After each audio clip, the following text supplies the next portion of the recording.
Hi, welcome back to my channel. My name is Peace. Today's video is all about whether I think it's still worth it to run ads in 2021 and things that you can use to make your ads more profitable and more successful based off of the new changes that have happened. So the short answer to this video is absolutely yes. I think you should still be running ads in 2021, Facebook ads specifically. And the reason why is it is still the biggest social media platform out there. That's just Facebook, but Facebook plus Instagram, majority, and I really believe the majority of your customer base are going to be on these platforms. Do you understand the significance of that? That is no joke. So most of your customers are out there on the platforms, so why would you not try to find them where they are, even if it is a bit harder than it used to be, or even if there is a slightly different route you have to take to find them?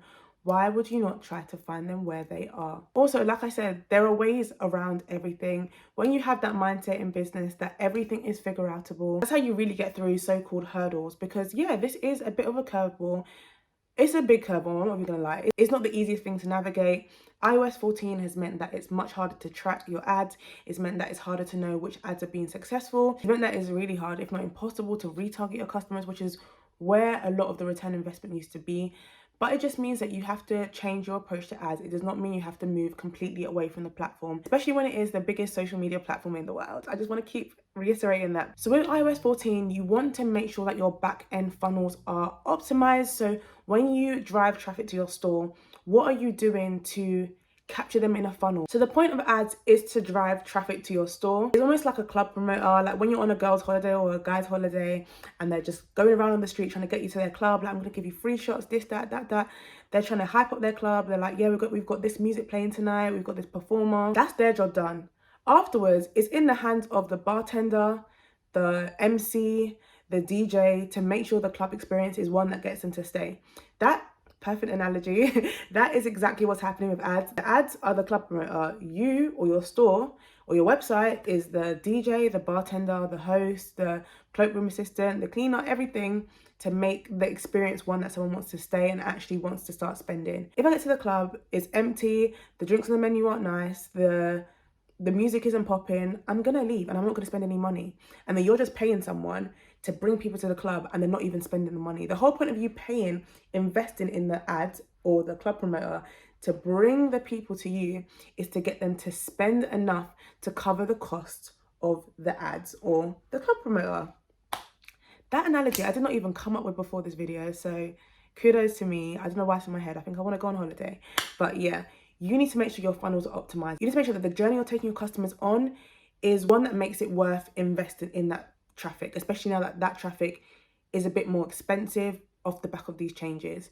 So that can be anything from making sure your website is high converting. I'm going to leave a link to a video I did about making a high converting website, to the actual funnels you have. So things like email marketing, I'll leave a link to that. There should be something on your website that offers value to your customers in exchange for their email address. Then what you're doing with those email addresses is taking them on a journey to further educate them and nurture them to buy your product. So that is the example of the kind of funnels or the things you should have in place to make investing in that traffic worth it.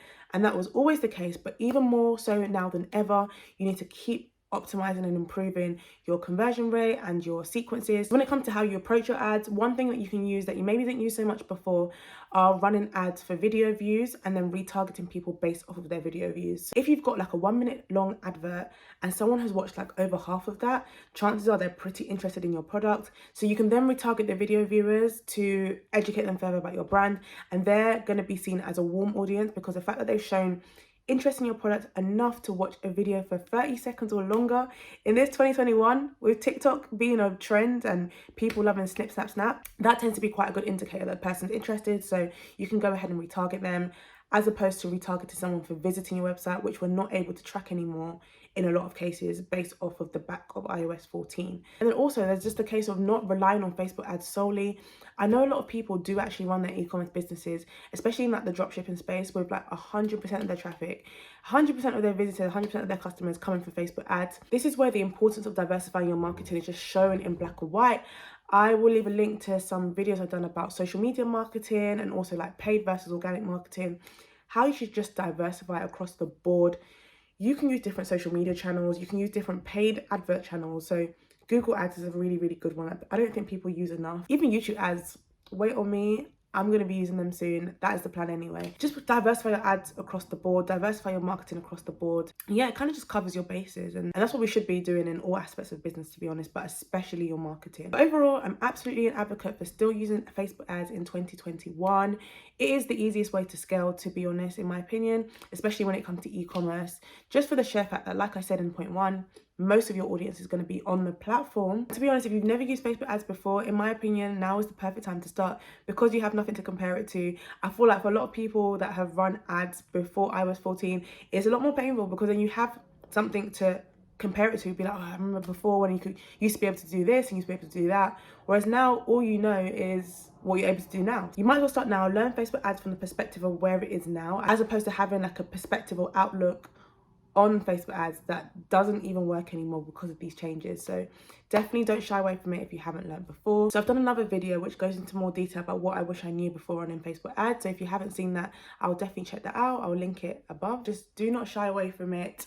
It is an amazing platform and an amazing way of scaling your business. So thank you so much for watching. Please don't forget to like, comment and subscribe. And yeah, just let me know if you have any video suggestions or what you thought of the video in the comments, and I will see you again next week. Bye.